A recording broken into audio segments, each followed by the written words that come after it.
എല്ലാവർക്കും സിനിഫീലിയുടെ മറ്റൊരു വീഡിയോയിലേക്ക് സ്വാഗതം. ഇന്ന് നമ്മൾ ഡിസ്കസ് ചെയ്യാൻ പോകുന്നത് ഒരു 2022 റിലീസായ ഒരു തമിഴ് മൂവിയാണ്. പേര് ഡയറി എന്നാണ്. ഒരു സസ്പെൻസും ക്രൈമും ത്രില്ലറും ഒരു സൂപ്പർ നാച്ചുറൽ എഫക്റ്റൊക്കെയുള്ള ഒരു അടിപൊളി, കണ്ടുകൊണ്ടിരിക്കാൻ തന്നെ നല്ലൊരു അടിപൊളിയായിട്ടുള്ളൊരു മൂവിയാണ്. സിനിമയിലെ പ്രധാന നായകനായിട്ടുള്ളത് നമ്മുടെ അരുൾനിധി എന്ന് പറയുന്ന ഒരു ആക്ടറാണ്. നല്ലൊരു മൂവിയാണ്. അപ്പോൾ ഞാൻ അധികം നീട്ടുന്നില്ല. അതിന് മുന്നേ ഞാൻ സിനിമ കാണാൻ ആഗ്രഹിക്കുന്നവരാണെന്നുണ്ടെങ്കിൽ ഈ വീഡിയോ ഇവിടെ സ്കിപ്പ് ചെയ്ത് പോവാം. അപ്പോൾ നമുക്ക് ഇത് വീഡിയോയിലേക്ക് കടക്കാം. അതിന് മുന്നേ ലൈക്ക് ചെയ്യുക, കമൻറ്റ് ചെയ്യുക, സബ്സ്ക്രൈബ് ചെയ്യുക, ഇഷ്ടപ്പെടുകയാണെങ്കിൽ ഷെയർ ചെയ്യുക. സിനിമ സ്റ്റാർട്ട് ചെയ്യുമ്പോൾ ഒരു ഹെയർ പിൻ വഴി ഇറങ്ങി വരുന്ന ഒരു വണ്ടീനെയാണ് കാണിക്കുന്നത്. ആ വണ്ടിക്കകത്തൊരു ഹസ്ബൻഡും വൈഫും ഉണ്ട്. വൈഫ് ഉറങ്ങുകയാണ്, ഹസ്ബൻഡ് വണ്ടി ഓട്ടിക്കുന്നുണ്ട്. അപ്പോൾ ഒരു കട്ടറിൽ വീഴുന്ന സമയത്ത് നമ്മുടെ വൈഫ് ഉണരുകയാണ്. അപ്പോൾ തന്നെ ഹസ്ബൻഡ് പറയുന്നുണ്ട്, ഞാൻ നിന്നെ ഉണർത്താനിരിക്കുകയായിരുന്നു, 13ാമത്തെ ഹെയർ പിന്ന് വരുന്നുണ്ട്. അപ്പോൾ വൈഫ് ചോദിക്കുന്നുണ്ട്, എന്താണ് 13ാമത്തെ ഹെയർ പിന്നിൽ ഇത്ര പ്രത്യേകതയെന്ന്. അപ്പോൾ അവിടെ ചില അമാനുഷികമായിട്ടുള്ള കാര്യങ്ങളൊക്കെ നടക്കുന്ന ഒരു ഹെയർ പിന്നാണ്. രാത്രി ആരെങ്കിലുമൊക്കെ കൈ കാണിക്കും, അടുത്തെത്തുമ്പോൾ ആളുണ്ടാവില്ല എന്നൊക്കെ പറഞ്ഞ് കുറേ കഥകൾ പറഞ്ഞ് വൈഫിനെ പേടിപ്പെടുത്തുന്നുണ്ട്. അങ്ങനെ 13ാമത്തെ ഹെയർ പിൻ എത്തുകയാണ്. ആ സമയത്ത് വൈഫ് പേടിച്ച് കണ്ണടയ്ക്കുന്നുണ്ട്. അപ്പോൾ ആ പേടി കാണാൻ വേണ്ടിയിട്ട് അതിനെ കളിയാക്കി ചിരിച്ചുകൊണ്ട് ഹസ്ബൻഡ് വൈഫിനെ കുറേ നേരം നോക്കിയിട്ട് ഫ്രണ്ടിലേക്ക് നോക്കുമ്പോൾ എന്താണ് സംഭവിക്കുന്നത് നമുക്കറിയില്ല. വണ്ടി സ്കിഡായി വണ്ടി നേരെ വന്നൊരു മരത്തിലിടിക്കുകയാണ് ചെയ്യുന്നത്. വലിയൊരു ആക്സിഡൻറ്റ് അവിടെ ഉണ്ടാവുകയാണ്.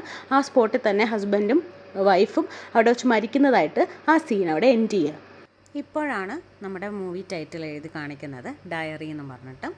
ടൈറ്റിലിന് ശേഷം നമ്മുടെ ഓപ്പൺ സീനിങ് ആയിട്ട് കാണിക്കുന്നത് ഒരു പോലീസ് ട്രെയിനിങ് ആയിട്ടുള്ള സ്ഥലത്താണ്. ആ ട്രെയിനിങ് സ്ഥലത്ത് ട്രെയിനിങ് കഴിഞ്ഞ് വന്നിട്ടുള്ള സബ് ഇൻസ്പെക്ടറായിട്ടുള്ള പോലീസുകാരെ നിർത്തി ഉയർന്ന പോലീസുകാരൻ കുറേ കാര്യങ്ങളൊക്കെ സംസാരിക്കുന്നുണ്ട്. അപ്പോൾ അവരുടെ ട്രെയിനിങ് പീരീഡാണ്. അവർ പുതിയ പോസ്റ്റിങ്ങിൽ കയറുന്നതിന് മുന്നേ അവിടെ ഒരുപാട് അൺസോൾവ്ഡ് കേസസുകൾ ഇരിക്കുന്ന ഒരു സ്ഥലമാണ്. അതൊന്നും നിങ്ങൾക്ക് ഇഷ്ടമുള്ള ഒരു കേസ് എടുത്ത് നിങ്ങളത് അതാത് പോലീസ് സ്റ്റേഷനിൽ പോയി അതിനെപ്പറ്റി അന്വേഷിച്ച് റിപ്പോർട്ട് തന്നതിന് ശേഷം നിങ്ങൾക്ക് ഒഫീഷ്യലായിട്ട് കയറാമെന്ന് പറയുന്നുണ്ട്. അങ്ങനെ നമ്മുടെ നടനെ കാണിക്കുന്നുണ്ട്. അരുൾനിധി ഒരു സബ് ഇൻസ്പെക്ടറായിട്ട് ട്രെയിനിങ് ചെയ്യുന്ന ഒരു പോലീസ് ഓഫീസറാണ്.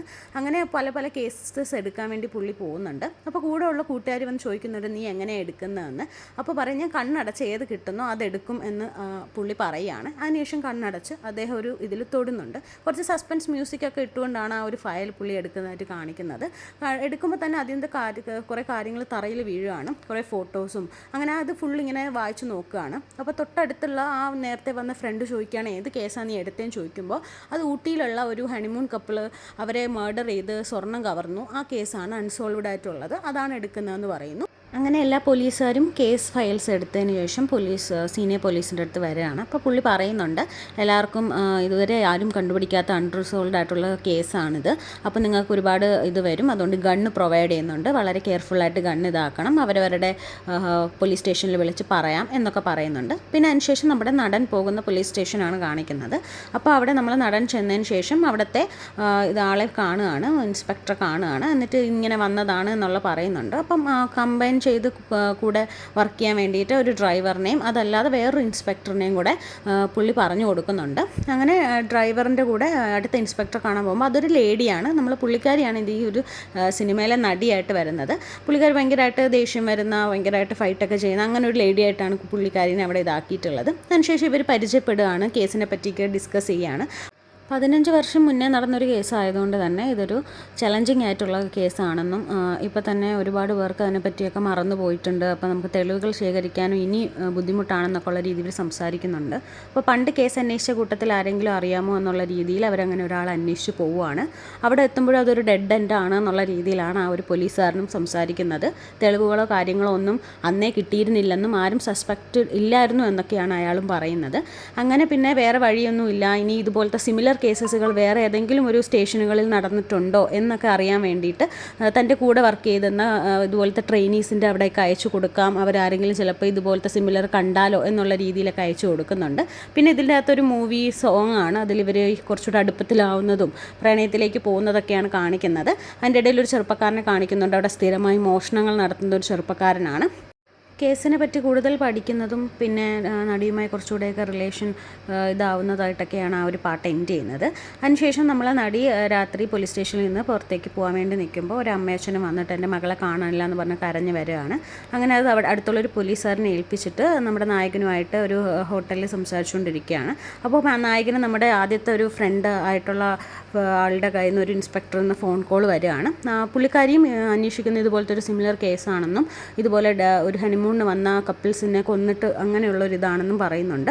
ആ സമയത്ത് നമ്മളെ 3 ആളുകളെ കാണിക്കുന്നുണ്ട്. ആ സസ്പെക്റ്റ് എന്ന് കാണിക്കുമ്പോൾ നമുക്ക് കാണിച്ചു തരുന്ന 3 പേരാണ്. ഇതും 15 വർഷം മുന്നേ ഉള്ളൊരു കേസാണ് എന്നും അതിലും ഇതുപോലെ സസ്പെക്റ്റ് 2 പേരുണ്ട് എന്നും അവർ പക്ഷേ ഇതുവരെയും ആർക്കും കണ്ടുപിടിക്കാൻ പറ്റിയിട്ടില്ല എന്നൊക്കെ ആ ഇൻസ്പെക്ടർ പറയുന്നുണ്ട്. ഞാൻ ഉടനെ അവിടെ എത്താമെന്ന് പറഞ്ഞിട്ട് ഇറങ്ങുന്ന നടൻ്റെ കാർ അവിടെ പാർക്ക് ചെയ്തിട്ടിരുന്നത് കാണാനില്ല. അതുകൊണ്ട് തന്നെ അവരടുത്ത് CCTV ചെക്ക് ചെയ്യുന്ന സമയത്ത് നമ്മൾ ആ പാട്ടിൻ്റെ ഇടയിൽ കാണിച്ചിരുന്ന ആ ഒരു കള്ളൻ ആ ഒരു കാർ എടുത്തുകൊണ്ട് പോകുന്നതായിട്ട് അവർക്ക് കാണാൻ പറ്റും. അപ്പം നടി പറയുന്നുണ്ട്, നീ പൊക്കോ, ഞാൻ അവനെ പിടിച്ചുകൊണ്ട് വരാമെന്ന്. പക്ഷേ പറ്റത്തില്ല, എൻ്റെ ഗണ്ണും എൻ്റെ ആ കേസിൻ്റെ എല്ലാ കാര്യങ്ങളും ആ വണ്ടിക്കകത്താണ്, ഞാനും വരാമെന്ന് പറഞ്ഞിട്ട് അവർ പോകുന്നതായിട്ട് കാണിക്കുന്നു. പിന്നെ നമ്മൾ ആ കാണിച്ച 3 സസ്പെക്റ്റ്, അതായത് നമ്മുടെ കൊലയാളികൾ ഒരു കോടാലിയൊക്കെ ആയിട്ട് ഒരു ഹോട്ടലിൽ കയറുന്നതായിട്ടാണ് കാണിക്കുന്നത്. അവിടെ ഒരു സ്യൂട്ട് റൂമിൽ ഒരു കപ്പിൾ 213 എന്ന് പറയുന്ന റൂമിൽ ഒരു കപ്പിൾ കിടന്ന് ഉറങ്ങുന്നുണ്ട്. എന്തോ സൗണ്ട് കേട്ടിട്ട് ആ ഒരു വൈഫ് എണീറ്റ് രാത്രി നോക്കുന്നുണ്ട്. എന്നിട്ട് അതിന് ശേഷം വാഷ്റൂമിൽ പോയിട്ട് അവർ തിരിച്ച് വന്ന് നോക്കുമ്പോൾ ബെഡിൽ ഹസ്ബൻഡിനെ വെട്ടിയിട്ടിരിക്കുകയാണ്. തൊട്ട് പുറകിലായിട്ട് ഈ ഒരു 3 കള്ളന്മാരവിടെ വന്ന് നിന്ന് ഈ കുട്ടീനെയും കഴുത്തിൽ കട്ട് ചെയ്ത് സ്വർണ്ണങ്ങളെല്ലാം എടുത്തുകൊണ്ട് പോയി രക്ഷപ്പെടുന്നതായിട്ടാണ് നമ്മൾ ആ ഒരു സീനിൽ കാണിക്കുന്നത്. അടുത്ത സീനിൽ ഊട്ടിയിലുള്ള ഒരു ബസ് സ്റ്റാൻഡാണ് കാണിക്കുന്നത്. അവിടെ നിന്ന് 12 മണിയാവാൻ പോകുന്നു എന്നുള്ളത് ക്ലോക്കിൽ നിന്ന് അറിയാൻ പറ്റുന്നുണ്ട്. അവിടെ നിന്നുള്ള ലാസ്റ്റ് ബസ് അവിടെ നിന്ന് പുറപ്പെടാൻ പോവുകയാണ്. അതിലേക്ക് നമ്മുടെ ഈ 3 കൊലയാളികൾ കയറുകയാണ്. അപ്പോൾ അവിടെ അവർ 3 പേരല്ലാതെ ആ ബസ്സിൽ പിന്നെ ഒരു സന്യാസി വേഷമണിഞ്ഞൊരു സ്ത്രീയും പിന്നെ അതല്ലാതെ വേറൊരു സ്ത്രീയും ഫ്രണ്ടിൽ ഇരിപ്പുണ്ട്. അപ്പോൾ നമ്മുടെ ഈ സന്യാസിയായിട്ടുള്ളവർ ചോദിക്കുന്നുണ്ട്, മോളെ നീ ഒറ്റയ്ക്കാണോ രാത്രി പോകണേന്ന് ചോദിക്കുമ്പോൾ അതെ, എനിക്ക് രാവിലെ എനിക്ക് ജോലിക്ക് എത്തണം, അതുകൊണ്ടാണ് മോനെ ഉറക്കി കിടത്തി എല്ലാം റെഡിയാക്കി വെച്ചിട്ട് ഞാൻ പോവുകയാണ് എന്നൊക്കെ ഒരു കഥകൾ പറയുന്നുണ്ട്. അവർ അതിലെ കണ്ടക്ടറും ഡ്രൈവറൊക്കെ പുറത്ത് നിന്ന് ചായയൊക്കെ കുടിച്ചിട്ട് അവർ വണ്ടി എടുക്കുകയാണ്. വേറൊരു സ്റ്റോപ്പിൽ വേറൊരാൾ വണ്ടി വെയിറ്റ് ചെയ്ത് ആ ലാസ്റ്റ് ബസ് വെയിറ്റ് ചെയ്ത് നിൽക്കുന്നതായിട്ടും അവരുടെ കുറേ കോമഡി സീൻസും അങ്ങനെയൊക്കെ ആയിട്ട് കാണിക്കുന്നുണ്ട്. ബസ് അവിടെ നിന്ന് പുറപ്പെടുന്നുണ്ട്. ബസ്സിൽ നിന്നുള്ള കൊലപാതകൾ അതിൽ ടിക്കറ്റും കാര്യങ്ങളൊക്കെ എടുത്ത് മുന്നോട്ട് പോയിക്കൊണ്ടിരിക്കുകയാണ്. ഇതിൻ്റെ ഇടയിൽ മറ്റ് പാസഞ്ചേഴ്സ് കയറുന്നതായിട്ടൊക്കെ നമ്മൾ കാണിക്കുന്നുണ്ട്. ഒരു പെൺകുട്ടീനെ അച്ഛൻ വന്ന് ഡ്രോപ്പ് ചെയ്യുന്നതും ഹോസ്റ്റലിലേക്ക് പോകാൻ വേണ്ടിയിട്ട് ആ കുട്ടി വണ്ടിയിൽ കയറുന്നതും അവിടെ അധികം പാസഞ്ചേഴ്സ് ഇല്ലാത്തത് കൊണ്ട് തന്നെ ആ കുട്ടി പേടിക്കുന്നതായിട്ടും ഫ്രണ്ട് സീറ്റ് വന്നിരിക്കുന്നതായിട്ടൊക്കെ കാണിക്കുന്നുണ്ട്. അതിനുശേഷം പിന്നെ നമ്മൾ ആ കള്ളനെയാണ് കാണിക്കുന്നത്. കള്ളൻ ആ ഒരു വണ്ടിയെ ഒരു ഗോഡൗൺ പോലീസ് സ്ഥലത്ത് കൊണ്ടുവന്ന് കൊടുത്ത് പൈസ മേടിച്ച് പോകുന്നതായിട്ട് കാണിക്കുന്നുണ്ട്. അതിനെ ട്രാക്ക് ചെയ്തിട്ട് നമ്മുടെ നടൻ പോകുന്നതായിട്ടും കാണിക്കുന്നുണ്ട്. പിന്നെ ബസ്സാണ് കാണിക്കുന്നത്. ബസ്സിന് ഫ്രണ്ടിൽ ഒരു പോലീസ് ജീപ്പ് വന്നിട്ട് ഒരു പോലീസുകാരൻ്റെ ബന്ധുവിനെ, അതായത് സഹോദരി, ഭർത്താവ്, മക്കൾ അവരെ ഡ്രോപ്പ് ചെയ്തിട്ട് ആ വണ്ടി പോകുന്നതായിട്ടും അവർ ആ ഒരു ബസ്സിൽ കയറുന്നതായിട്ടും കാണിക്കുന്നുണ്ട്. പിന്നെ ഒരു ഒളിച്ചോടി വരുന്ന 2 പേരെയാണ് കാണിക്കുന്നത്. ഒരു പെൺകുട്ടി ആൺകുട്ടി ഓടി വന്ന് ആ ഒരു വണ്ടിക്ക് പുറകെ നിന്നിട്ട് അതിലോട്ട് കയറുന്നതായിട്ട് കാണിക്കുന്നുണ്ട്. അപ്പോൾ ആ പെൺകുട്ടിയുടെ അച്ഛനും ഫോണിൽ കുറേ ഗുണ്ടകളോട് കണ്ടുപിടിക്കുക അവരെ എന്നുള്ള രീതിയിലുള്ള നിർദ്ദേശങ്ങൾ കൊടുക്കുന്നതായിട്ട് നമുക്ക് കാണാൻ പറ്റുന്നുണ്ട്. കള്ളൻ കാറ് കൊണ്ട് കൊടുത്ത ഗോഡൗണിൽ നമുക്ക് നോക്കിക്കഴിഞ്ഞാൽ ഒരു പെൺകുട്ടീനെ കെട്ടിയിട്ടിരിക്കുന്ന കാണാം. ഒരു അച്ഛനും അമ്മയും മകളെ കാണാനില്ല എന്ന് പറഞ്ഞു വന്ന അതേ പെൺകുട്ടിയാണ്. അപ്പോൾ നമ്മൾ അവിടേക്ക് ട്രാക്ക് ചെയ്തുകൊണ്ട് നടനും നടിയും വരുന്നുണ്ട്. അവരവിടെ ഫൈറ്റൊക്കെ കഴിഞ്ഞ് ആ കുട്ടീനെ രക്ഷിക്കുകയാണ്. അങ്ങനെ അവിടെ കാറ് കണ്ടെത്തുന്നുണ്ട് നടൻ. അതിൻ്റെ ഇടയിൽ വണ്ടിയിൽ നോക്കുമ്പോൾ ഫയലുകളും ഗണ്ണും കാണാനില്ല. അപ്പോൾ നമ്മുടെ കള്ളൻ കൊണ്ടുപോയതാണെന്ന് മനസ്സിലാവുകയും കള്ളനെ ഫോളോ ചെയ്യാൻ വേണ്ടി അവർ രണ്ടുപേരും തിരിക്കുകയും ബാക്കിയുള്ള കാര്യങ്ങളെല്ലാം അവിടുത്തെ ലോക്കൽ പോലീസിനെ ഏൽപ്പിച്ച് അവർ ഇറങ്ങുകയാണ് ചെയ്യുന്നത്. പിന്നെ നമ്മളെ ബസ് സീനിലാണ് കാണിക്കുന്നത്. അതിൽ നമ്മുടെ ഒളിച്ചോടി വന്ന 2 പേരുടെയും കഥകൾ പറയുകയാണ്. അവർ പണ്ട് മുതലേ ഇഷ്ടത്തിലായിരുന്നുവെന്നും അവൻ്റെ വീട്ടിൽ അച്ഛൻ മാത്രമേ ഉള്ളൂ, അവൻ്റെ അച്ഛനോട് പറഞ്ഞപ്പോൾ അത് സമ്മതിച്ചു, എന്നാൽ പെൺകുട്ടി വീട്ടിൽ പറഞ്ഞപ്പോൾ അത് വളരെ ഇഷ്യൂ ആയി എന്നും അതിന് പ്രായശ്ചിത്തമായിട്ട് ഇവരെ കൊണ്ടുവന്ന് ഒരുപാട് ഉപദ്രവിച്ച് അച്ഛനെ അവൻ്റെ മുന്നിൽ വെച്ച് കഴുത്തറുത്ത് കൊന്നു എന്നൊക്കെയാണ് ഈ ഒരു പെൺകുട്ടി പറഞ്ഞവർ ഭയങ്കരമായിട്ട് ഇമോഷണലായിട്ട് കരയുന്നതായിട്ടൊക്കെ നമ്മൾ ഈ സീനിൽ കാണിക്കുന്നുണ്ട്. അങ്ങനെ അത് കണ്ട് ബാക്കി ബസ്സിലിരിക്കുന്ന എല്ലാ പാസഞ്ചേഴ്സും ഭയങ്കരമായിട്ട് അവരുടെ സ്റ്റോറി ഇതാക്കി അവരെ സപ്പോർട്ട് ചെയ്യുന്ന രീതിയിലൊക്കെ സംസാരിക്കുകയും അപ്പം നമ്മൾ ഇനി എന്താ നിങ്ങളുടെ ഉദ്ദേശം അറിയില്ല, നമുക്ക് കല്യാണം കഴിക്കണം എന്നാണ് ഉദ്ദേശിക്കുന്നതെന്ന് പറയുന്നുണ്ട്. അപ്പം എന്നാൽ പിന്നെ നമുക്ക് ഇവിടെ നിന്ന് തന്നെ കല്യാണം നടത്താം, ഇവിടെ അടുത്തൊരു കോവിലുണ്ടെന്നും അവിടെ ഭയങ്കര ശക്തിയുള്ള ദൈവമാണെന്നൊക്കെ പറയുന്നുണ്ട്. അവിടെ കല്യാണം കഴിഞ്ഞ് കഴിഞ്ഞാൽ നിങ്ങൾ ആർക്കും പിരിക്കാൻ പറ്റില്ല എന്നൊക്കെ അവർ പറഞ്ഞ് അങ്ങനെ എല്ലാവരും കൂടെ ചേർന്ന് അവരെ സമ്മതിപ്പിക്കുകയാണ്.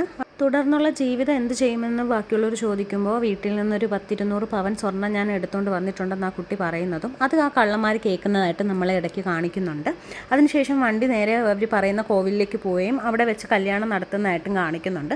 ഈ സമയത്ത് അവിടെ നമ്മുടെ ഒരു സന്യാസിയായിട്ടിരുന്ന ആ ഒരു സ്ത്രീ മാത്രം ഉറങ്ങിയിരിക്കുന്നതുകൊണ്ട് ആ സ്ത്രീ മാത്രം പോയിരുന്നില്ല. പക്ഷേ കണ്ണു തുറക്കുമ്പോൾ അവിടെ ആരും കാണുന്നില്ല. പക്ഷേ ഒരു അമാനുഷികമായിട്ടുള്ള ചില സംഭവങ്ങളും പെട്ടെന്നൊരു കൈ വരിക അങ്ങനെയൊക്കെയുള്ള രീതിയിൽ അവർ കണ്ട് പേടിച്ച് അവരവിടെ ഇരിക്കുന്നതായിട്ട് കാണിക്കുന്നുണ്ട്.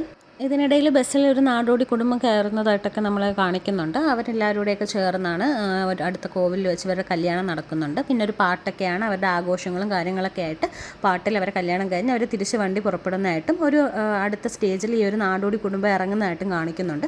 ഇവർ നടന്നു വരുമ്പോൾ മറ്റേ പെൺകുട്ടീനെ അന്വേഷിച്ച് ഗുണ്ടകൾ വരുന്നുണ്ട്. ഫോട്ടോ കാണിച്ച് ഈ കുട്ടി അറിയാമോ എന്ന് ചോദിക്കുമ്പോൾ അറിയില്ല എന്ന് പറയുമ്പോഴും പക്ഷേ കൂടെയുള്ള പെൺകുട്ടി അമ്മമ്മ എന്താ അറിയില്ല എന്ന് പറഞ്ഞാൽ നമ്മൾ ഇപ്പോഴല്ലേ കല്യാണം കഴിപ്പിച്ച് വിട്ടേ എന്നുള്ള രീതിയിൽ പറയുമ്പോൾ അത് കുട്ടിയല്ലേ അത് തെറ്റായി പറഞ്ഞതാ എന്ന് പറഞ്ഞവർ ഇതാക്കി പോകുന്നുണ്ട്. പക്ഷേ ഗുണ്ടകൾക്ക് സംശയം തോന്നി അവർ ഇവരെ ഉപദ്രവിക്കുന്നതായിട്ട് നമ്മളെ കാണിക്കുന്നുണ്ട്. അതിനുശേഷം പിന്നെ ബസ്സാണ് കാണിക്കുന്നത്. ബസ്സിൽ വളരെ പേടിച്ചിട്ട് ആ ഒരു സന്യാസി സ്ത്രീ ഇരിക്കുന്നുണ്ട്. ആ സമയത്ത് മറ്റേ ഒരു പാസഞ്ചർ വന്ന് അവർ അടുത്തിരുന്നിട്ട് കാര്യം അന്വേഷിക്കുന്നുണ്ട്, എന്ത് പറ്റി പെട്ടെന്ന് ഇങ്ങനെയൊക്കെ എന്നുള്ളത്. അപ്പം പ്രേതമുണ്ട്, ഇവിടെ ഒരു അമാനുഷിക ഇതുണ്ട്, ഈ ഒരു പാസഞ്ചറിൽ ആരുടെയോ ദേഹത്തുണ്ട് എന്നൊക്കെ ഉള്ള രീതിയിൽ അവർ സംസാരിക്കുന്നുണ്ട്. അതിവനെ കുറച്ചുകൂടെ പേടിപ്പെടുത്തുകയാണ്. ഇവർ പറയുന്ന സത്യമാണോ എന്നറിയാൻ വേണ്ടിയിട്ട് ഓരോരോ പാസഞ്ചേഴ്സിൻ്റെ അടുത്ത് ഇയാൾ പോയി നോക്കുന്നുണ്ട്. അങ്ങനെ ഒരു പെൺകുട്ടിയുടെ അടുത്തെത്തുമ്പോൾ ഒരു വിചിത്രമായ രൂപം കാണുകയും അത് പേടിച്ച് വീഴുന്നതായിട്ടൊക്കെ നമ്മളെ കാണിക്കുന്നുണ്ട്. ഇവർക്ക് രണ്ടുപേർക്കും അല്ലാതെ വേറെ ആർക്കും ആ പാസഞ്ചറിൽ ഇങ്ങനെ ഒരു അനുഭവം ഉണ്ടായിട്ടില്ല. അങ്ങനെ ഒരു പെൺകുട്ടിയുടെ അടുത്തൊരു പാവ ഇരിക്കുകയും ആ പാവ തറയിൽ വീണ തന്നെ നടന്നു വരുന്നതൊക്കെ ആയിട്ട് നമ്മളെ കാണിക്കുന്നുണ്ട്. അതൊക്കെ കണ്ട് ഇവർ പേടിച്ച് ഇവർ ഇറങ്ങി ഓടുന്നുണ്ട്. പെട്ടെന്നൊരു സ്റ്റോപ്പിൽ വണ്ടി നിർത്തുമ്പോൾ ഇറങ്ങി ഓടുന്നുണ്ട്.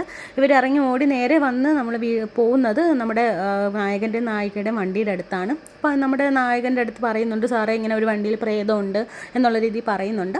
അപ്പോൾ അതൊന്നും വിശ്വസിക്കുന്നില്ലെങ്കിൽ നടൻ ചിലപ്പോൾ ആ വണ്ടിക്കകത്ത് കള്ളൻ ഉണ്ടാവും എന്നുള്ള രീതിയിൽ ഞാൻ വണ്ടിയിൽ പോയി അന്വേഷിക്കാം, നീ വേറെ രീതിയിൽ പൊക്കോ എന്ന് നായികയോട് പറഞ്ഞിട്ട് ഇയാളെയും കൂട്ടി ബൈക്കിൽ പോകുന്നതായിട്ട് കാണിക്കുന്നുണ്ട്.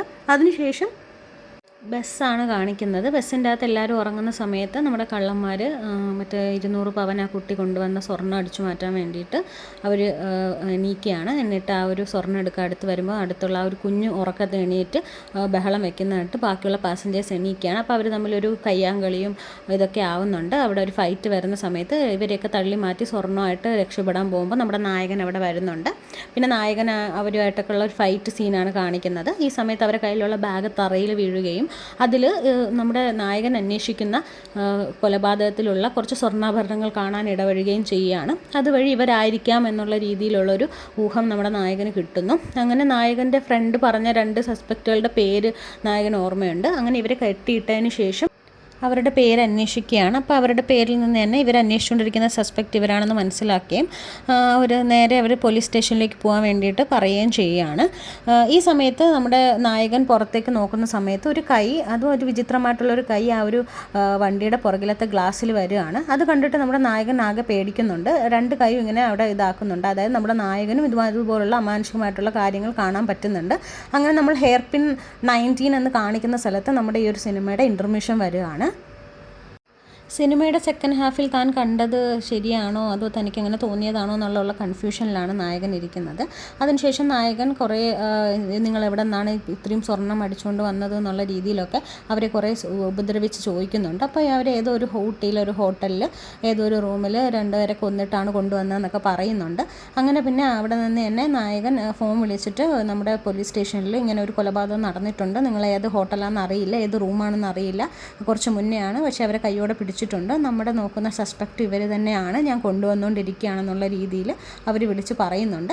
അതോടൊപ്പം തന്നെ നമ്മുടെ കൂടെ ഉണ്ടായിരുന്ന നായികേനെയും വിളിച്ചിട്ട് ഇതുപോലൊരു ബസ്സിൻ്റെ നമ്പർ പറഞ്ഞിട്ട് ഈ ഒരു ബസ്സിനെ പറ്റി ഒന്ന് അന്വേഷിക്കണം എന്നുള്ള രീതി പറയുന്നുണ്ട്. അപ്പോൾ നായിക ചോദിക്കുന്നുണ്ട് അതെന്തിനാണ് ബസ്സിനെ പറ്റി അന്വേഷിക്കുന്നതെന്ന് ചോദിക്കുമ്പോൾ ഒരു വിചിത്രമായിട്ടുള്ളൊരു കാര്യമുണ്ട്, അത് ഞാൻ പിന്നെ പറയാം എന്നുള്ള രീതിയിൽ നായികയോട് പറയുന്നുണ്ട്. ആ സമയത്ത് നായിക പറയുന്നുണ്ട് അവിടുത്തെ ബാക്കിയുള്ള പാസഞ്ചേഴ്സിൻ്റെ ഡീറ്റെയിൽസ് നീ കളക്ട് ചെയ്ത് വെച്ചേക്ക് എന്നുള്ളതും കൂടെ പറയുന്നുണ്ട്. അതിനുശേഷം അവർ ഫോൺ കട്ട് ചെയ്യുകയാണ്. പാസഞ്ചേഴ്സ് എല്ലാം അതിനുശേഷം പിന്നെ ഉറങ്ങുകയാണ്. അതിനുശേഷം ഒരു പെൺകുട്ടി പെട്ടെന്ന് സ്വപ്നം കണ്ട് ചാടി എണീക്കുന്നുണ്ട്. അപ്പോൾ എന്ത് പറ്റിയെന്ന് ചോദിക്കുമ്പോൾ നമുക്ക് എന്തോ ഇവിടെ ഉള്ളവർക്കൊക്കെ എന്തോ പ്രശ്നം വരാൻ പോകുന്നു എന്ന് ഒരു സ്വപ്നം കണ്ടു, സാറ് ഗണ്ണെടുത്ത് ഷൂട്ട് ചെയ്യുന്ന പോലെ സ്വപ്നം കണ്ടു എന്ന് പറയുകയാണ്. അപ്പോൾ നടൻ പറയുന്നുണ്ട് എൻ്റെ കയ്യിൽ ഗണ്ണ് പോലും ഇല്ല, പേടിക്കണ്ടെന്ന് പറഞ്ഞിട്ട് ഓരോരുത്തരടുത്തും ചെന്ന് ഡീറ്റെയിൽസും കാര്യങ്ങളൊക്കെ ചോദിക്കുകയാണ് പാസഞ്ചേഴ്സിൻ്റെ. അങ്ങനെ ഓരോരുത്തർ ചോദിച്ചെത്തുമ്പോൾ നമ്മുടെ ആ ഒളിച്ചോടി വന്ന് അവരുടെ അടുത്ത് എത്തുമ്പോൾ അവരിങ്ങനെ ഒളിച്ചോടി വന്നാണ്, കല്യാണം കഴിപ്പിച്ചാണെന്നുള്ള ഡീറ്റെയിൽസൊക്കെ പറയുന്നുണ്ട്. ഈ സമയത്ത് ആണ് ആ പെൺകുട്ടി പറയുന്നത് എൻ്റെ അച്ഛൻ MLA ആണ് എന്നുള്ളത്. അപ്പോഴാണ് ആ ബസ്സിരിക്കുന്ന ബാക്കിയുള്ളവരെല്ലാം ഞെട്ടിപ്പോകുന്നത്. ഈ സമയത്ത് നമ്മുടെ നായിക ആ ഒരു ബസ്സിനെ പറ്റി അന്വേഷിക്കുന്നുണ്ട്. ആ സമയത്താണ് ബസ്സിൻ്റെ നമ്പർ പറയുമ്പോൾ ഇങ്ങനൊരു ബസ് ഇല്ല എന്നും ആ ഒരു ലാസ്റ്റ് ബസ്സിൻ്റെ നമ്പർ ഇതല്ല എന്നും ഓൾറെഡി ആ ലാസ്റ്റ് ബസ്സൊക്കെ എത്തേണ്ടടുത്ത് എത്തി എന്നുമുള്ള വിവരം കിട്ടുന്നത്. ലിസ്റ്റിലില്ലാത്തൊരു ബസ്സിനെ പറ്റിയാണ് അരുൾനിധി പറഞ്ഞതെന്നും നായികയ്ക്ക് മനസ്സിലാവുന്നുണ്ട്. നമുക്കതൊരു ഷോക്കിംഗ് ആയിട്ടൊരു ന്യൂസാണ്. ഈ സമയത്ത് ബസ്സിൻ്റെ അത് നമ്മുടെ കള്ളൻ കയറുന്നതായിട്ട് കാണപ്പെടുന്നുണ്ട്. അങ്ങനെ നമ്മുടെ നടൻ ആ കള്ളനെ അടിക്കുകയും കയ്യിലുള്ള ബാഗ് വാങ്ങുകയും ചെയ്യുന്നുണ്ട്. അപ്പോൾ തന്നെ നമ്മുടെ ബസ്സിൽ കണ്ട ഒരു സ്ത്രീ ആ കള്ളനെ പിടിച്ചിട്ട് നീ എന്താ മോനെ ഇങ്ങനെ ചെയ്യുന്നത്, നീ എന്തിനാണ് കക്കുന്നത്, എനിക്കൊരു മോനുണ്ട്, അവൻ വളർന്ന വലുതാകുമ്പോൾ ഇതുപോലെ ആകുമോ എന്നൊക്കെ ഉള്ളൊരു വ്യാകുലത പറയുന്നതായിട്ട് നമ്മളെ കാണിക്കുന്നുണ്ട്. ഈ സമയത്ത് കള്ളൻ വേറൊരു മുഖത്തിൻ്റെ എക്സ്പ്രഷനോടുകൂടിയാണ് ആ ഒരു സ്ത്രീയെ നോക്കുന്നത്. സഹതാപമായിട്ടും ഒരു സങ്കടംപ്പെട്ട ഒരു മുഖത്തോടെയാണ് നോക്കുന്നത്. ഈ സമയത്ത് നമ്മുടെ ബാഗിൻ്റെ അകത്ത് നിന്ന് ഗണ്ണ് താഴെ വീഴുന്നുണ്ട്. അപ്പോൾ മറ്റേ പെൺകുട്ടി സ്വപ്നം കണ്ട പോലെ ഗണ്ണ് നമ്മുടെ നായകൻ്റെ കയ്യിലെത്തുകയാണ്. അങ്ങനെ നായകനും ആ ഒരു പെൺകുട്ടി അങ്ങോട്ട് മുഖത്തോട് മുഖം നോക്കി നിൽക്കുന്നതായിട്ട് കുറച്ച് സീനിൽ കാണിക്കുന്നു. പിന്നെ നമ്മുടെ പോലീസുകാർ ഓരോരോ ഹോട്ടലുകളിലായിട്ട് അന്വേഷിച്ച് ഇവർ ഈ പറയുന്ന 213 എന്ന് പറയുന്ന നമ്മൾ നേരത്തെ കണ്ട കൊലപാതകം നടന്ന ഒരു ഹോട്ടലിലേക്ക് പോകുന്നതായിട്ട് നമുക്ക് കാണാം. അവരവിടെ കൊട്ടുന്നുണ്ട്.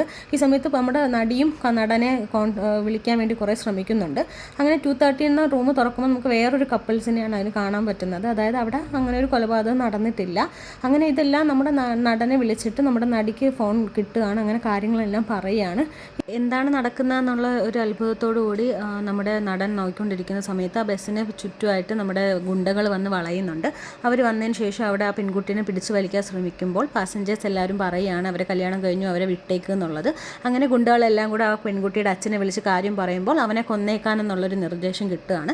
അവനെ കൊല്ലാൻ പോകുന്ന സമയത്ത് അവനെ തട്ടി മാറ്റി അവൾ ഫ്രണ്ടിലേക്ക് വരുന്ന സമയത്ത് ആ ഒരു വെട്ട് അവളുടെ കഴുത്തിലേക്കുകയും അവൾ ആ സമയത്ത് മരിച്ചു വീഴുകയും ചെയ്യുന്നതായിട്ട് നമുക്ക് കാണാം. ഇതെല്ലാം കണ്ട് വളരെ പേടിച്ച് നമ്മുടെ ബാക്കിയുള്ള പാസഞ്ചേഴ്സ് എല്ലാവരും നിൽക്കുന്നു. അതിനുശേഷം അവിടെ ഒരു ഫൈറ്റ് സീൻ അപ്പോൾ വരികയാണ്. ഗണ്ണെടുത്ത് നമ്മുടെ നടൻ ഷൂട്ട് ചെയ്യുന്നതായിട്ടും അപ്പോൾ ആ പെൺകുട്ടി സ്വപ്നം കണ്ടതുപോലെ ഫലിക്കുന്നതായിട്ടും പിന്നെ അവിടെ ഒരു ഫൈറ്റ് സീൻ വരുന്നതായിട്ടും കാണപ്പെടുന്നുണ്ട്. അപ്പോൾ നമ്മുടെ കണ്ടക്ടർ പറയുന്നുണ്ട് ഡ്രൈവറോട് വണ്ടി എടുത്ത് പൊക്കോ, ഇല്ലെങ്കിൽ കുറേ ഗുണ്ടകളിലൂടെ ഇനി വരും, വണ്ടി എടുത്ത് പൊക്കോണ്ടിരുന്നോ എന്നുള്ള രീതി പറയുന്നുണ്ട്. അപ്പോൾ ഫൈറ്റും നടക്കുന്നുണ്ട്, വണ്ടി പൊക്കോണ്ടിരിക്കുന്നുണ്ട്. ഈ ഒരു സമയത്ത് നമ്മുടെ ഡ്രൈവറുടെ കഴുത്തിലേക്ക് കോടാലി കൊള്ളുകയും അങ്ങനെ നിയന്ത്രണം വിട്ട് വണ്ടി നേരെ ഒരു കൊക്കയിലേക്ക് പോകുന്നതായിട്ട് നമുക്ക് കാണാൻ പറ്റും. മുൻവശം സ്റ്റക്കായി നിന്ന ബസ്സിൽ നിന്ന് കുറേ പേരെ രക്ഷിക്കാൻ വേണ്ടിയിട്ട് ശ്രമിക്കുകയാണ് നമ്മുടെ നായകൻ. 1-2 പേരെ രക്ഷിച്ചു. അവരെല്ലാവരോടും ഒരു കയറ് കെട്ടി നായകനെ കെട്ടിയതിന് ശേഷം ആ നായകൻ അതിൻ്റെ സപ്പോർട്ടിൽ ഓരോരുത്തരെ രക്ഷിക്കാൻ വേണ്ടി ശ്രമിക്കുന്നുണ്ട്. പക്ഷേ അതോടൊപ്പം ഒരുപാട് പേര് ഗ്ലാസ് വഴി പൊട്ടി നേരെ കൊക്കയിലേക്ക് വീഴുന്നതായിട്ട് നമ്മളെ കാണിക്കാം. അപ്പോൾ പെൺകുട്ടീനെ കുഞ്ഞു കുട്ടീനെ രക്ഷിക്കാൻ വേണ്ടിയിട്ട് അവൻ്റെ അമ്മ പറയുന്നുണ്ട്. അങ്ങനെ അമ്മ ആ കുഞ്ഞിനെ രക്ഷിക്കാൻ വേണ്ടി പോകുന്ന സമയത്ത് അതിലെ കള്ളന്മാർ ജസ്റ്റ് കാലെടുത്ത് വെക്കുന്ന ആ ഒരു ഇതിൽ ആ ഒരു സ്ലിപ്പാവുകയും നേരെ നമ്മുടെ വണ്ടി നേരെ കൊക്കയിലേക്ക് മറിയുകയും ചെയ്യുന്നുണ്ട്. 4 പേര് മാത്രമേ അതിൽ നിന്ന് രക്ഷപ്പെട്ടിട്ടുള്ളൂ. അതിന് തൊട്ട് പിറ്റേ ദിവസം പിന്നെ നമ്മളെ കാണിക്കുന്നത് ആ ഒരു ബസ്സിന് വേണ്ടിയിട്ടുള്ള തിരച്ചിലാണ്. ഹെലികോപ്റ്ററും ഒക്കെ ആയിട്ട് വന്നിട്ട് തിരച്ചിൽ നടന്നുകൊണ്ടിരിക്കുകയാണ്. ആ 4 പേര് മാത്രം കുറേ മുറിവുകളോടൊക്കെ ആയിട്ട് സൈഡിൽ നിന്നിട്ട് ഓരോരോ നിർദ്ദേശങ്ങൾ ചെയ്തു കൊടുക്കുന്നതായിട്ട് നമുക്ക് കാണാൻ പറ്റും. കുറേ ദൂരം പോയിട്ടൊന്നും അതിൻ്റെ അവശിഷ്ടമൊന്നും ഇല്ല എന്നാണ് പറയുന്നത്. അങ്ങനെ ഒരു സ്ഥലത്തെത്തുമ്പോൾ ഒരു ബോട്ടുകാരൻ പറയുകയാണ് എന്തോ തട്ടുന്നുണ്ട്, എന്തോ ഒരു മെറ്റാലിക് ഇത് സംഭവം താഴെ ഉണ്ടെന്ന് പറയുന്നുണ്ട്. അങ്ങനെ അവർ ക്രെയിൻ വഴി അവരിങ്ങനെ ആ ഒരു ബസ് പുറത്തേക്ക് എടുക്കുന്നതായിട്ട് നമ്മളെ കാണിക്കുന്നുണ്ട്. പക്ഷേ നമ്മൾ ആ ബസ്സിൽ നിന്ന് നമുക്ക് ഞെട്ടിക്കുന്ന ഒരു കാഴ്ചയാണ് കാണുന്നത്. അസ്ഥികൂടങ്ങളാണ് മൃതശരീരത്തെക്കാളും ഇതായിട്ട് കൂടുതലായിട്ട് നമുക്ക് കാണാൻ പറ്റുന്നത്. ഏറ്റവും അടുത്ത് തന്നെ നമ്മുടെ വലിയൊരു സസ്പെൻസാണത്. അതായത് അതിൻ്റെ അകത്ത് മരിച്ചു കിടക്കുന്നവരൊക്കെ എത്രയോ വർഷങ്ങൾക്ക് മുന്നേ മരിച്ച പോലെ ഒരുപാട് അസ്ഥികൂടങ്ങൾ, അതുപോലെ തന്നെ കോടാലി, ഇങ്ങനെ ആ ഒരു സീനിലുണ്ടായിരുന്ന മിക്ക സാധനങ്ങളും നമുക്ക് ആ ഒരു ബസ്സിൽ കാണാൻ പറ്റും. ഇവരാകെ ഞെട്ടി എല്ലാവരും കൂടി ഇരിക്കുകയാണ്. അപ്പോൾ പറയുകയാണ് അപ്പോൾ ഇന്നലെ അല്ലേ ഈ ഒരു ബസ് അപകടം നടന്നത് എന്നുള്ള രീതി പറയുമ്പോൾ നമ്മുടെ ആ ഒരു കള്ളൻ അവിടെ കരഞ്ഞു വീഴുകയാണ്. അന്ന് ആ വണ്ടിയിൽ വെച്ചിട്ട് എന്തിനാ തല്ലുന്നത്, എന്തിനാ മോനെ ഇങ്ങനെ ചെയ്യുന്നതെന്ന് പറഞ്ഞ ആൾ എൻ്റെ അമ്മയാണ്, എനിക്ക് സംശയം ഉണ്ടായിരുന്നു, കുഞ്ഞിലേ എൻ്റെ അമ്മ ജോലിക്ക് പോയിട്ട് പിന്നെ തിരിച്ച് വന്നിട്ടില്ല. അപ്പം എനിക്ക് ബസ്സിൽ കയറി ആ ഒരു സ്ത്രീയെ കണ്ടപ്പോൾ എനിക്ക് എന്തോ ഒരു സംശയമുണ്ട്, അതെൻ്റെ അമ്മയാണ്, 15 വർഷം കാണാതായ അമ്മയാണെന്ന് പറഞ്ഞ് അയാൾ കരഞ്ഞവിടെ വീഴുന്നുണ്ട്. അങ്ങനെ പിന്നെ ബസ് പുറത്തേക്ക് എടുക്കുന്നതായിട്ട് നമ്മൾ കാണിക്കുന്നു. പിന്നെ നടൻ നമ്മൾ ഇതിനെപ്പറ്റി കൂടുതൽ അന്വേഷിക്കാൻ വേണ്ടി ഇറങ്ങുകയാണ്. ഈ ബസ്സിനെ പറ്റി കൂടുതൽ അന്വേഷിക്കുമ്പോൾ ആ ഒരു ബസ് 15 വർഷങ്ങൾക്ക് മുന്നേ കാണാതായൊരു ബസ്സാണ്. അവസാനത്തെ ഊട്ടിയിൽ നിന്ന് വരുന്ന അവസാനമായിട്ടുള്ളൊരു ബസ്സായിരുന്നു. അതിൽ എത്ര പാസഞ്ചേഴ്സ് ഉണ്ടെന്നോ കാര്യങ്ങളോ ഒന്നും അവർക്ക് അറിയില്ല. ലാസ്റ്റ് ബസ്സായിരുന്നു, പക്ഷേ അത് കാണാനില്ല. അതിൽ പാസഞ്ചേഴ്സും ആ ബസ്സോട് കൂടി അന്ന് കാണാനില്ല. ഒരുപാട് അന്വേഷിച്ചെങ്കിലും അതൊന്നും കാണാൻ പറ്റിയില്ല എന്നാണ് പറയുന്നത്. നായകൻ അറിയുന്ന വീട്ടിലൊക്കെ ചെന്ന് അന്വേഷിക്കുന്നുണ്ട്. തൻ്റെ പെങ്ങളെയും സഹോദരനെയും മക്കളെയും ഡ്രോപ്പ് ചെയ്ത് പോയ പോലീസ് അവൻ്റെ അടുത്തൊക്കെ ചെല്ലുന്നുണ്ട്. അവരെ ലാസ്റ്റ് ഞാൻ അതിൽ കയറ്റി വിട്ടു എന്നുള്ളതാണ്. അവർ അതിനുശേഷം കണ്ടിട്ടില്ല, അന്വേഷിച്ചുകൊണ്ടിരിക്കുകയാണെന്നൊക്കെ പറയുന്നുണ്ട്. അങ്ങനെ ആ ഒരു വണ്ടിയിൽ എത്ര പാസഞ്ചേഴ്സ് ഉണ്ടെന്ന് അറിയില്ലെങ്കിലും അതിൽ കണ്ടക്ടറും ഡ്രൈവറുടെയും കാര്യം അറിയാമെന്ന് പറഞ്ഞിട്ട് അവരെ ഫോട്ടോ കാണിച്ചു കൊടുക്കുകയാണ്. അതേപോലെ അന്ന് 15 വർഷം മുന്നേ മരിച്ച കപ്പിൾസിൻ്റെ ഫോട്ടോ പത്രത്തിലൂടെ അറിയുന്നുണ്ട്. അതുമെല്ലാം അയാൾ അന്ന് നമ്മൾ ആദ്യമായി കാണിച്ച ആ ഒരു കഥയിലെ ആളുകൾ തന്നെയാണ്. ആ ഒരു സഹോദരിയുടെ മക്കളുടെ ഫോട്ടോ ഒക്കെ നമ്മുടെ നടൻ കണ്ട് ആകെ ഇതായിട്ട് പോകുന്നുണ്ട്. അങ്ങനെ വണ്ടിയിൽ അവർ ഇതെല്ലാം അന്വേഷിച്ച് തിരിച്ചു പൊയ്ക്കൊണ്ടിരിക്കുമ്പോൾ നായിക ചോദിക്കുന്നുണ്ട്, എന്തുകൊണ്ടാണ് ഇതെല്ലാം സംഭവിക്കുന്നത്? 15 വർഷം മുന്നേ നടന്നൊരു സംഭവം ഇങ്ങനെ നടക്കുമോ എന്നുള്ള രീതിയിൽ ചോദിക്കുന്നുണ്ട്. അപ്പോൾ നമ്മുടെ നായകൻ പറയുന്നുണ്ട്, ഇതിൻ്റെ പേരാണ് ക്രിയേഷൻ റീക്യാപ്ചർ എന്നുള്ളത്. ഇത് ഓൾറെഡി നടന്നൊരു സംഭവമാണ്. അത് റിപ്പീറ്റ് ചെയ്ത് ആ ഒരു വർഷം അല്ലെങ്കിൽ ആ ഒരു സമയം വരുമ്പോൾ അത് നടന്നുകൊണ്ടേയിരിക്കും. അപ്പോൾ അതിന് നമ്മൾ ചില കാര്യങ്ങൾ ഇങ്ങനെ കേട്ടാൽ വിശ്വസിക്കില്ല, നേരിട്ട് കണ്ടാൽ മാത്രമേ അത് വിശ്വസിക്കത്തുള്ളൂ. മുന്നേ വേറെ രാജ്യങ്ങളിൽ ഇത് നടന്നിട്ടുണ്ട്. സംശയം ഉണ്ടെങ്കിൽ ഗൂഗിളിൽ റൂട്ട് 375 എന്ന്, ബസ് റൂട്ട് 375 എന്ന് അടിച്ചു നോക്കാൻ വേണ്ടി പറയുന്നുണ്ട്. അപ്പോൾ അതിലൊരു റിയൽ ഇൻസിഡൻറ്റ് നായികയ്ക്ക് അറിയാൻ പറ്റുന്നുണ്ട്. ഇത് 2000 വർഷത്തിൽ നടന്നൊരു ഇൻസിഡൻ്റാണ്. അന്ന് ഗുണ്ടകൾ കാരണമാണ് ആ വണ്ടി മറിഞ്ഞ് കൊക്കയിലേക്ക് പോയത്. അത് പുറത്തറിയാൻ വേറൊരു ഓപ്ഷനും ഉണ്ടായിരുന്നില്ല. ഇന്ന് നമ്മൾ അതിൽ ഭാഗമാവാൻ കഴിഞ്ഞതുകൊണ്ടാണ് ഇതെല്ലാം പുറത്ത് വന്നത്.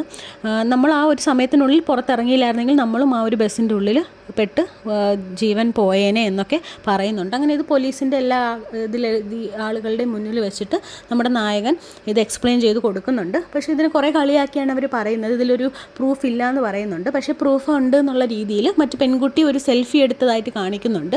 അതിൽ കാണുന്ന പെൺകുട്ടിയാണ് അന്നത്തെ MLA യുടെ മകളെന്നുള്ള രീതിയിൽ കാണിക്കുമ്പോൾ ഇവർക്ക് വിശ്വാസം വരികയും അതിൻ്റെ ഇതായിട്ട് മകളെ കൊന്ന MLA ക്കെതിരെയും അങ്ങനെയുള്ള കേസുകൾ വന്ന് MLA അറസ്റ്റ് ചെയ്തുകൊണ്ട് പോവുകയും അത് വലിയൊരു ഇഷ്യൂ ആയി ന്യൂസായി വരികയും ചെയ്യുന്നുണ്ട്. അങ്ങനെ ഈ കഥകളൊക്കെ അറിഞ്ഞ് നമ്മുടെ ഒരു പള്ളിയിലച്ഛൻ, അതായത് നമ്മുടെ നായകൻ ഒരു ഓർഫനേജിലാണ് വളർന്നത്. അപ്പോൾ അവിടുത്തെ പള്ളിയിലച്ഛൻ നായകനെ വിളിച്ച് പറയുന്നുണ്ട്, നിന്നെ ഞങ്ങൾക്ക് കിട്ടിയത് ഇതേ ഹെയർ പിന്നിൽ വെച്ചിട്ടാണ്. അവിടെ ഒരു വണ്ടി ആക്സിഡൻ്റ് ആയി, അതിലൊരു അച്ഛനും അമ്മയും ഉണ്ടായിരുന്നു. അതാണ് നമ്മുടെ സിനിമയുടെ ആദ്യം നമ്മൾ കണ്ട ആ ഒരു ഹെയർ പിന്നി ഉണ്ടായത്. അതിൽ ആ ഒരു ബസ് വന്ന സമയത്ത് ആ ബസ്സാണ് അവിടെ ഗുണ്ടയുടെ ആക്രമണം കാരണം ആ ഒരു ബസ് അവിടെ നിയന്ത്രണം വിട്ടപ്പോൾ അതിന് നിന്ന് രക്ഷപ്പെടാൻ വേണ്ടി ആ ഒരു അച്ഛൻ വണ്ടി തിരിച്ചപ്പോഴാണ് കാറ് വന്ന് നേരെ നമ്മുടെ മരത്തിലിടിച്ച് അവിടെ ഒരു ആക്സിഡൻറ്റ് ഉണ്ടായത്. ആ ഒരു വണ്ടിയുടെ പുറകിൽ നിന്നാണ് നമ്മുടെ നായകനെ കിട്ടുന്നത്. അപ്പോൾ ഇതെല്ലാം ഈ നായകൻ്റെ കയ്യിൽ എത്തണം എന്നുള്ളത് വലിയൊരു നിയോഗമാണെന്നുള്ള രീതിയിൽ നമ്മുടെ പള്ളിയിലച്ഛൻ പറയുന്നുണ്ട്.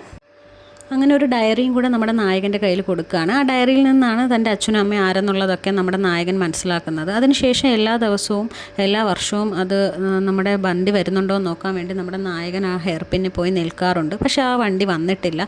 അങ്ങനെ പിന്നെ അതിൻ്റെ ദൗത്യം കഴിഞ്ഞു എന്നുള്ള രീതിയിൽ വർഷങ്ങൾക്ക് ശേഷമുള്ള കഥയാണ് പിന്നെ കാണിക്കുന്നത്. നമ്മുടെ നായകൻ നായികയുമായി വിവാഹം കഴിച്ചൊരു കുഞ്ഞുമുണ്ട്. തൊട്ട് പിറ്റേ ദിവസം അവൻ്റെ അച്ഛൻ്റെ അമ്മയുടെ ഡെത്ത് ആനിവേഴ്സറിയാണ്. അതായത് February 29, 2000 അവർ ആ ഒരു ഇൻസിഡൻറ്റ് നടക്കുന്നത്. അപ്പോൾ നമ്മുടെ നായികയ്ക്ക് ഒരു ഐഡിയ തോന്നുകയാണ്, അത് എന്തുകൊണ്ട് അതൊരു ലീപ്പ് ഇയറിലല്ലേ ഈ ഒരു സംഭവം നടന്നത്, അപ്പോൾ എന്തായാലും ലീപ്പ് ഇയറിലായിരിക്കില്ലേ ആ ഒരു വണ്ടി വന്നത്. കഴിഞ്ഞ തവണ നീ ഉള്ളപ്പോൾ ആ വണ്ടി വന്നതും ലീപ്പ് ഇയർ സമയത്തല്ലായിരുന്നു, അപ്പോൾ ചിലപ്പോൾ നാളെ ആ വണ്ടി വരും, എന്തുകൊണ്ട് നിനക്ക് പോയിക്കൂടാ എന്നുള്ള രീതിയിൽ ചോദിക്കുകയും അതുപോലെ തന്നെ നമ്മുടെ നായകൻ അത് അന്വേഷിക്കാൻ വേണ്ടി പോകുമ്പോൾ നായകനെ ഞെട്ടിച്ചുകൊണ്ട് തന്നെ നമ്മുടെ ആ ഒരു ബസ് അവിടെ വരികയും ചെയ്യുകയാണ്. അതേ പാസഞ്ചേഴ്സോടുകൂടി, അതായത് നമ്മുടെ ആ കൊലപാതകം ചെയ്ത 3 കൊലപാതകികൾ ഉൾപ്പെടെ ആ കണ്ടക്ടറും ഡ്രൈവറോടുകൂടി ആ ബസ് അവൻ്റെ മുന്നിൽ വരികയാണ്. അപ്പോൾ അവൻ്റെ അച്ഛനും അമ്മേനെ അവന് കാണാമെന്നുള്ള രീതിയിലും ആ ഒരു ഇതിനെപ്പറ്റി കൂടുതൽ അറിയാനും കൂടെ വേണ്ടിയിട്ട് അവൻ ആ ബസ്സിൽ കയറുന്നുണ്ട്. ഈ സമയത്ത് നമ്മുടെ കള്ളൻ അവിടെ വരുന്നുണ്ട്. എനിക്ക് എൻ്റെ അമ്മയെ കാണണം എന്ന് പറഞ്ഞ് കള്ളൻ വരുന്നുണ്ട്. അങ്ങനെ കള്ളനും കൂടെ ആ ബസ്സിൽ കയറുകയാണ്. കള്ളനും എല്ലാ വർഷവും ഇതുപോലെ ആ ഒരു വളവിൽ വന്ന് നിന്നിട്ടുണ്ട്, ആ ഒരു ബസ് വരുമെന്ന് വിചാരിച്ച്. പക്ഷെ വന്നിട്ടില്ല. അപ്പോൾ ഇപ്പോഴാണ് ലീപ്പ് ഇയർ ആയപ്പോഴാണ് വരുന്നത്. അങ്ങനെ നമ്മുടെ ആ ആൾ വന്നിട്ട് അവൻ്റെ അമ്മയുടെ അടുത്ത് ഇരുന്നിട്ട് കരയുകയാണ്. അമ്മ അമ്മ എന്ന് വിളിച്ച് കരയുന്നുണ്ട്. അവർക്കാകെ കൺഫ്യൂഷൻ ആവുകയാണ്. എന്നിരുന്നാലും അവർ കരയുന്ന കണ്ടിട്ട് അവരും കരയുകയാണ്. അങ്ങനെ ആ ഒരു കയ്യിലൊക്കെ പിടിച്ച് കരയുന്ന കണ്ടിട്ട് നമ്മുടെ നായകന് ഭയങ്കര വിഷമം വരികയാണ്. നായകനും നായകൻ്റെ അച്ഛനും അമ്മയെ പറ്റി ആലോചിക്കുന്നുണ്ട്. അത് ആലോചിച്ച് വിഷമിച്ച് നമ്മുടെ ആ ഒരു വണ്ടി അങ്ങനെ മുന്നോട്ട് പോവുകയാണ്. ആ ഹെയർപിൻ ഇറങ്ങുന്നതും വണ്ടി കാണിച്ചുകൊണ്ടാണ് നമ്മുടെ ഈ സിനിമ എൻഡ് ചെയ്യുന്നത്. എല്ലാവർക്കും സിനിമ ഇഷ്ടപ്പെട്ടു എന്ന് വിചാരിക്കുന്നു. നല്ലൊരു ക്രൈം ത്രില്ലറായിട്ടുള്ളൊരു മൂവിയാണ്. അരുൾനിധിയുടെ ഒരു ബെസ്റ്റായിട്ടുള്ളൊരു ത്രില്ലർ മൂവി തന്നെയാണ്. വീഡിയോ ഇഷ്ടപ്പെട്ടെങ്കിൽ ലൈക്ക് ചെയ്യുക, ഷെയർ ചെയ്യുക, സബ്സ്ക്രൈബ് ചെയ്യുക. അടുത്തൊരു വീഡിയോ ആയിട്ട് വരുന്ന വരേക്കും ബൈ.